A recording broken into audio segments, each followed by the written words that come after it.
নমস্কার, আমার চ্যানেলে আপনাদের সবাইকে স্বাগত জানাই। নিয়ে চলে এসেছি নতুন একটি রান্না নিয়ে, ফ্রাইড রাইস। প্রথমে চালটিকে 45 মিনিটের মতো ভিজিয়ে রাখবো। তারপর চালগুলিকে তুলে নেব। এরপর একটি পাত্রে জল গরম করতে দিয়ে সেই জলের মধ্যে দারচিনি, এলাচ, লং এবং কিছুটা তেল দিয়ে দেবো। জলটা ফুটে গেলে সেই জলের মধ্যে চালগুলো দিয়ে দেবো। 15 মিনিটের মতো সিদ্ধ হওয়ার পর ভাতগুলি ঝরতে দিয়ে কড়াইয়ে তেল গরম করব। তার মধ্যে আগে থেকে টুকরো করে কেটে রাখা গাজর, ফুলকপি, ক্যাপসিকাম, বিনস, মটরশুঁটি সব ভেজে নেব।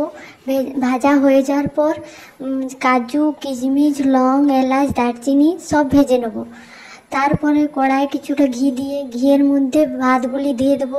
ভাতগুলি কিছুক্ষণ নাড়াচাড়া করার পর সেই সবজিগুলি দেব।